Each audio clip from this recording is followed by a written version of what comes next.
Indore police द्वारा शहर में चलाए गए घर छोड़ के ना जाओ अभियान का सकारात्मक परिणाम देखने को मिल रहा है। इस अभियान के तहत पुलिस ने बड़ी संख्या में नाबालिग बच्चियों को दस्तयाब करने में सफलता हासिल की है। पिछले 3 माह में राजेंद्र नगर थाना प्रभारी राजेंद्र सोनी के नेतृत्व में 44 नाबालिग बच्चियों को दस्तयाब किया गया है। इसके साथ ही पिछले साल 139 बच्चियों को ढूंढकर राजेंद्र नगर थाना प्रभारी व उनकी टीम ने परिजनों के सुपुर्द किया है। खबर मध्य प्रदेश से चर्चा करते हुए राजेंद्र नगर थाना प्रभारी ने इस अभियान को लेकर महत्वपूर्ण बातें साझा की। मध्य प्रदेश में घर छोड़ के ना जाओ अभियान के तहत सभी थाना क्षेत्रों में एक अभियान चलाया गया, जिसमें नाबालिग लड़कियां जो घर छोड़ के जाती थी और जो वहां पर जो तमाम जो बस्तियां हैं, कॉलोनियां हैं, वहां पर एक अभियान चलाकर उन बच्चियों को अपने परिवार का, अपने बच्चों का, अपने माता पिता का महत्व समझाया गया। मध्य प्रदेश में बड़ी संख्या में नाबालिग बच्चियों को दस्तयाब किया गया है और इंदौर शहर की यदि हम बात करें तो बाणगंगा थाना इसमें अव्वल है।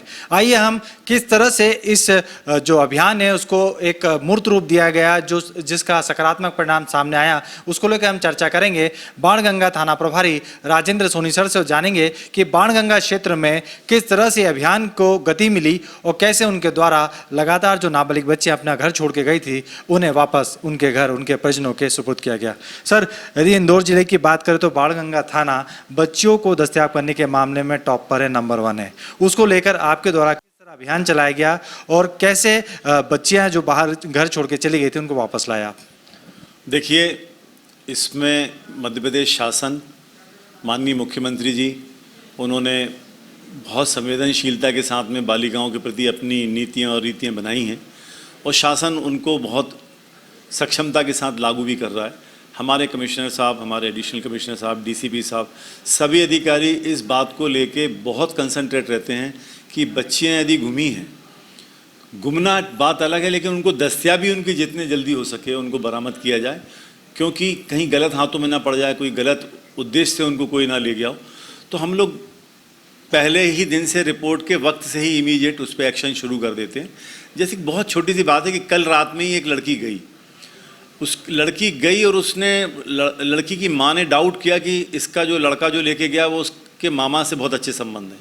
तो हमने तत्काल मामा को बुलवाया, मामा के जरिए उस लड़के को कांटेक्ट किया और 1-1.5 घंटे के बाद में वो लड़का लड़की को लेकर था। वो भी नाबालिग था, लड़की भी नाबालिग थी और लड़का भी नाबालिग था, लेकिन लड़की को लेके वो स्वतः आ गया।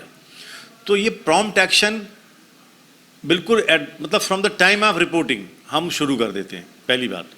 दूसरी बात ये कि अभी 2 आरोपी मेरे पास बैठे हैं और इनकी गुमशुदगी जो लड़कियों की हुई थी, अपहरण जो इनका हुआ था वो 4/12 को हुआ था। पूर्णा और खुशी नाम की 2 लड़कियां थी, दोनों नाबालिग थी, 15 साल 16 साल की। तो खुशी के फादर राकेश और उनकी पत्नी रश्मि और पूर्णा की माँ श्यामाबाई, ये लोग थाने आए। इनने थाने आके हमको जो कंसर्न लोगों के नंबर थे वो दिए, हमने उनसे और कुछ नंबर बी पार्टी से निकाले और हमको ऐसा ज्ञात हुआ कि दोनों लड़कियां जो हैं वो उनका लोकेशन नीमच आ रहा है। तो उनके पिताजी के साथ में पुलिस पार्टी नीमच गई, तलाशा, लेकिन असफलता लगी, हाथ मिल नहीं पाए वो लोग, क्योंकि उनका कोई एग्जैक्ट लोकेशन नहीं था। वो लोकेशन था टावर का, लेकिन लोकेशन नहीं मिल पाया। लेकिन हम बी पार्टीज पे लगातार नज़र रखे हुए थे। तो वो लड़का जिस ठेकेदार के पास काम करता था, उस ठेकेदार ने एक फ़ोन, हमने देखा कि जो लेटेस्ट सीडीआर है उसमें उसने एक महिला से यहाँ बात की है। हमने उस महिला को ट्रेस किया, तो वो महिला जो थी उस लड़के की बहन थी, आरोपी की। हमने तुरंत पार्टी फिर रवाना करी परसों, उसमें लड़की के पिताजी को भी साथ में भेजा और उस ठेकेदार को लेकर आए इंदौर। फिर उस महिला का पता किया, उस महिला को बुलाया, उस महिला से बात करी। महिला ने बहुत हमको टरकाया, लेकिन हमने जब उसे थोड़ी सी सख्ती की तो उसने बोला कि सर मैं एक नंबर दे रही हूँ, आप इसको पता कर लें लोकेशन। तो उस नंबर का लोकेशन मैंने 15 मिनट में ही मैंने विकास से उसका लोकेशन लिया। तो चिलावल, ग्राम चिलावल, थाना सावदा, जिला जलगांव, महाराष्ट्र का लोकेशन निकला। ये पार्टी अभी नीमच से लौटी ही थी इतनी लंबी यात्रा करके, लेकिन हमने फिर बिना देर किए 1 घंटे बाद ही पार्टी को रात्रि के लिए वहाँ पर रवाना कर दिया। सेम डे रात्रि में वो लोग 2:30 बजे वहाँ पहुँचे। थोड़ा सा हमको वहाँ पे फील्ड वर्क करना पड़ा, थोड़ा सा वर्कआउट करना पड़ा वहाँ के लोकल लोगों के साथ मिलके, और फिर अंततः पुलिस उस ठिकाने पे पहुँच गई जहाँ वो दोनों बच्चियाँ थीं। दोनों बच्चियाँ भी मिल गई, दोनों आरोपी भी मिल गए। अब यहाँ पर एक पहलू थोड़ा सा भावनात्मक आता है। कि लड़कियां उनके साथ गईं क्यों। लड़कियां बेल की तरह होती हैं, जो नाबालिग लड़कियां होती बेल की तरह होती, जो सबसे नज़दीक ठूंठ होगा उस पर लिपट जाएंगी। उसी मोहल्ले में लड़के रहते थे, प्यार मोहब्बत की बातें करके बहला फुसला के उनको भगा के ले गए यहाँ से। लड़कियों का उनसे थोड़ा सा अटैचमेंट हो गया। अब लड़कियां वापस भेजना है उनके माता पिता के साथ, तो फिर पुलिस को यहाँ थोड़ा सा उनकी काउंसलिंग करने की आवश्यकता पड़ी। हमने उनकी काउंसलिंग करी 1-1.5 घंटे, उनको एहसास कराया कि जिन माता पिता ने उनको जन्म दिया, जिनने उनको 16-17 साल तक पाल पोस के बड़ा किया, उनका प्यार ज़्यादा महत्वपूर्ण है या उनके लिए ज़्यादा मायने रखता है कि उन लड़कों का जो चंद दिनों से उनके कांटेक्ट में है। लड़कियां, माँ, उनके पिता सब रोने लगे और अंततः लड़कियों ने कहा कि हम अपने माता पिता के साथ जाएंगे, और वो अपने माता पिता के साथ चली गई। लड़कों के खिलाफ हमने सक्षम धाराओं में कार्रवाई की है, वो लोग जेल जाएंगे दोनों। इस महीने में ही 1 जनवरी से आज तक हम 44 नाबालिग बाल बच्चों को हम बरामद कर चुके हैं। 3-4 लड़के हैं, बाकी लड़कियां हैं। हर मामले में काउंसलिंग की गई है। अब आप देखिए कि ये सोशियो प्रॉब्लम है, सोशल प्रॉब्लम है। क्षेत्र में लोअर तबका एक बहुत बड़ी संख्या में रहता है, फैक्ट्री में काम करते हैं, पूरे देश के लोग हैं। अक्सर लड़के जो रहते हैं वो बाहर के रहते हैं, बिहार के, यूपी के, महाराष्ट्र के, और अपने नेटिव प्लेस लड़कियों को भगा के ले जाते हैं या फिर कहीं दूसरी जगह काम करने चले जाते हैं। सूरत चले जाते हैं, गुजरात में, अहमदाबाद चले जाते हैं, पश्चिम बंगाल चले जाते हैं। पूरे देश का कर्मचारी वर्ग यहाँ पर रहता है। तो फिर हमने कैंप लगाना शुरू किए, उसमें हमारे एडिशनल डीसीपी साहब भी आए, हमारे एसीपी साहब भी आए। श्रद्धा हमारे यहाँ उसको मॉनिटर करती है, निधि मॉनिटर करती है, हमारी जो रक्षा समिति की महिलाएं उनको मॉनिटर करती हैं। हम मोहल्ले में कैंप लगाते हैं और घर छोड़ के ना जाओ, एक ऐसा हमने एक आंदोलन जैसा शुरू करने का प्रयास किया है, जो प्राथमिक चरण पे है। कोशिश कर रहे हैं कि मोहल्ले गलियों में पहुँचे पुलिस, महिलाओं को और बच्चियों की काउंसलिंग हो। कोरोना काल के कारण अभी स्कूल कॉलेज बंद थे, अब स्कूल कॉलेज खुले हैं तो हम क्लासेस में जाएंगे। लड़कियों की जो नाबालिग बच्ची हैं उनकी क्लासेस में जाएंगे फ्रॉम 1st to 10th। कोशिश करेंगे कि उनका भी ब्रेन वॉश किया जाए, गुड टच बैड टच के बारे में समझाया जाए, और भी जो इससे रिलेटेड बातें हैं उनको एक्सप्लेन किया जाए, और इस दिशा में कुछ ठोस कदम उठाए जाएं जिससे कि बच्चियों के साथ इस प्रकार की वारदात जो होती हैं वो रुकें, और यदि होती हैं तो वो जल्द से जल्द दस्तयाब हों। सर, बात की जाए, जिस तरह आपने बताया कि घर छोड़ के ना जाओ अभियान चलाया गया, जब आप भी इस बच्चों से इंटरेक्ट हुए और जो महिला अधिकारी हैं वो भी उनसे बात करती हैं, किस तरह का सकारात्मक परिणाम में उनकी सोच में कैसा परिवर्तन देखने को आता है? क्या वो कुछ ऐसी बात सामने आई इस अभियान के तहत कि बच्चों ने बताओ कि इस अभियान के तहत हमें काफ़ी वो मिला है ताकि हम अपने परिवार को छोड़ के ना जाएं? किसी न किसी बच्चों के मन में जो भावनाएं रहती हैं उसके सुधार में या उसकी मानसिकता बदलने में कितना कारगर साबित हुआ? बच्चियों से जब आप बात करते हैं, अलग से हमारी काउंसलर उनसे बात करती हैं, तो बच्चियां अक्सर यही बताती हैं कि वो स्कूल जाती हैं तो फलां लड़का रास्ते में मिलता था, उससे बातचीत होती थी, फिर धीरे धीरे बातचीत हुई, फिर उसकी बातों में हम उसकी बहलाने फुसलाने में हम आ गए और चले गए। लेकिन उसकी समकक्ष जो सहेलियां हैं, उसकी जो समकक्ष और भी दूसरी लड़कियां, जब वो ये बात सुनती हैं तो वो कम से कम मोटिवेट होती है कि हमारी सहेली ने जो गलती करी वो कम से कम हम ना करें। और यही बात हमारे काउंसलर भी समझाते हैं कि जो गलतियां इस लड़की ने कर दी हैं वो कम से कम अब अन्य लड़कियां ना करें, और अपनी सहेलियों को भी बताएं कि ये जो कम उम्र में जो इमोशंस आते हैं उन पे भी थोड़ा सा नियंत्रण रखें। माँ बाप को भी हम समझाते हैं कि आप कम से कम इस बिंदु पे ज़रूर ध्यान दें कि आपका बच्चा कहाँ जा रहा है, कब लौट रहा है, ट्यूशन जाता है तो कब आता है, किसके साथ जा रहा है, वह मोबाइल में रात में बिना टाइम के अकारण मोबाइल पे बात क्यों कर रहा है, क्या चैटिंग चल रही है, क्या इंस्टाग्राम है, क्या फेसबुक है, उनकी चैटिंग वगैरह, इन चीज़ों पे ध्यान रखें तो उससे काफ़ी नियंत्रण होगा। सर, आपने बताया कि 1 जनवरी से इस अप्रैल भी अभी शुरुआत ही हुई है, 3-3.5 महीनों में 44 नाबालिग बच्चों को आपने दस्तयाब किया। किस तरह की चुनौतियां रही इस दौरान, क्योंकि एक बड़ी संख्या है ये एक लड़कियों बच्चियों की, उसमें किस तरह की चुनौतियां सामने आई? चुनौतियां तो ये रहता है कि जो लड़के जाते हैं, जिनके साथ वो जाती हैं, या लड़की गई तो अक्सर मोबाइल बंद रहते हैं। आप जैसे उनकी लोकेशन निकालते हैं, पता करते हैं तो पता चलता है कि जब गई है तभी से मोबाइल बंद है।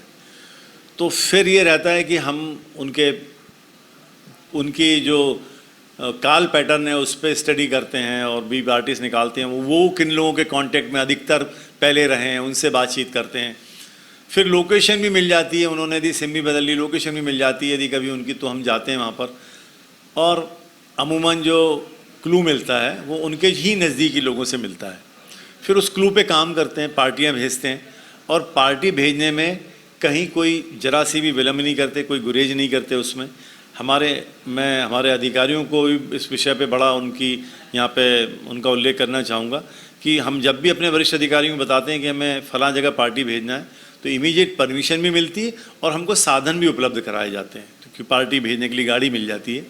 तो चूँकि इस मामले को लेके वरिष्ठ अधिकारी भी उतने ही चिंतित रहते हैं जितने कि निश्चित रूप से हम लोग रहते हैं। तो चुनौतियाँ हैं, लेकिन काम ही है, पुलिस का काम ही है चुनौतियों से जूझना और उनका काम करना। तो हम जो अपना बेहतर हमारा काम है वो करते हैं इस संदर्भ में। निश्चित तौर पर सर, जिस तरह आपके सार्थक प्रयासों से बड़ी संख्या में नाबालिग बच्ची और बच्चे दस्तयाब हो गए हैं, और ये बाणगंगा थाने की बात है कि आपने इतने बड़े संख्या में, तभी इंदौर शहर में ये टॉप पर है। लेकिन सर, आज दर्शक आपको देख रहे हैं, बाणगंगा थाने के अलावा जो भी माता पिता अभिभावक देख रहे हैं, उन्हें आप किस तरह का संदेश देना चाहेंगे? क्योंकि मध्य प्रदेश में घर छोड़ के ना जो अभियान चल रहा है, बाणगंगा थाने में भी आपके द्वारा किए गए प्रयासों का एक सकारात्मक परिणाम सामने आया है, जिसके चलते शहर में बाणगंगा थाना सर्वोच्च नंबर 1 पर है। अब हमारे जो दर्शक, जो अभिभावक आपको देख रहे हैं, उन्हें क्या संदेश आप देना चाहेंगे ताकि आपके द्वारा दिए संदेश से माता पिता भी अपने बच्चों पर ध्यान रख सकें, और उनके भी जिस तरह उनके भी यदि उन मन में किसी के है भावना बच्चों के, तो उससे उन बच्चों को निजात दिलाई जा सके? देखिए, 1 तारीख से लेके आज तक 44 नाबालिग बच्चे बरामद हुए हैं थाने में, बाणगंगा अकेले में। और पिछले साल भी यह आंकड़ा मध्य प्रदेश में और इंदौर में सर्वाधिक था। पिछले साल हम लोगों ने 139 बच्चों को बरामद किया था। तो और ये बच्चे जो बरामद हुए हैं ये देश के कोने कोने से आए हैं। हमने आंध्र प्रदेश, पश्चिम बंगाल, महाराष्ट्र, गुजरात, राजस्थान, अभी सह्याद्री मुंबई से, कोटा राजस्थान से, झालावाड़ से, बांसवाड़ा से, अभी इसी वीक में हमने जो बच्चे बरामद किए हैं वो देश के विभिन्न हिस्सों से बरामद किए हैं, दूर दूर से। खबर मध्य प्रदेश के माध्यम से मैं निवेदन बच्चों के माँ बाप से ज़रूर करना चाहूँगा, जैसा मैंने पहले भी कहा कि आपके बच्चों को आपके प्यार की बहुत आवश्यकता है। कम उम्र के बच्चे आपका समय चाहते हैं, आपका ध्यान चाहते हैं, आपका अटेंशन चाहते हैं, आपका प्यार चाहते हैं। आप अपने काम में दिन भर दिनचर्या में रोजी रोटी में व्यस्त रहते हैं, लेकिन कुछ समय अपने बच्चों को ज़रूर दीजिए। उनको मित्रवत व्यवहार करिए उनसे, उनके वो क्या सोच रहे हैं, क्या चाहते हैं, इस पर भी विचार करिए। कब मोबाइल चला रहे हैं, पहली बात तो अकारण मोबाइल चला रहे हैं तो इस पर ज़रूर ध्यान रखिए।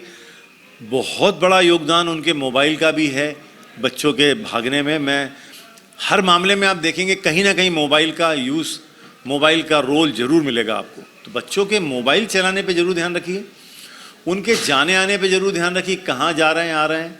और सबसे महत्वपूर्ण बात कि उनकी लगातार काउंसलिंग करिए, लगातार काउंसलिंग करिए, उनको अच्छे बुरे का एहसास कराइए। हमेशा एहसास कराइए कि आपका प्यार उनके लिए और उनका प्यार आपके लिए बहुत ज़रूरी है, और वही सबसे ज़्यादा है। चंद दिनों की दोस्ती से ज़्यादा उनकी माँ का, बच्चों की माँ का और बाप का प्यार है। यह बात बच्चों के जहन में अच्छे से आ जाना चाहिए। यदि बच्चों में यदि एहसास रहेगा कि हमारे माता पिता से ज़्यादा हमें कोई प्यार नहीं कर सकता, कोई भी नहीं, तो फिर इस भागने की संख्या में निश्चित रूप से कमी आएगी। क्योंकि वो खुद, उनको भी सोचने में आना चाहिए कि हमारी माता पिता हमारे लिए ज़्यादा महत्वपूर्ण है या वो हमारे जो चंद दिनों की दोस्ती वो ज़्यादा महत्वपूर्ण है। धन्यवाद। तौर पर जिस तरह सर ने कहा कि माता पिता यदि अपने बच्चों के साथ मित्रवत व्यवहार करेंगे और उनकी भावनाओं को समझेंगे, तो कहीं ना कहीं बच्चे भी अपनी मन की भावनाएं उनसे शेयर करेंगे, उनसे बताएंगे, जो कहीं ना कहीं उनके भागने, जो बच्चियां लगातार अपना घर छोड़ के भागती हैं, उसमें कहीं ना कहीं उसकी संख्या में कमी आएगी। कैमरा पर्सन कोल्डी गुर्जर के साथ जतिन ठाकुर, खबर मध्य प्रदेश, इंदौर।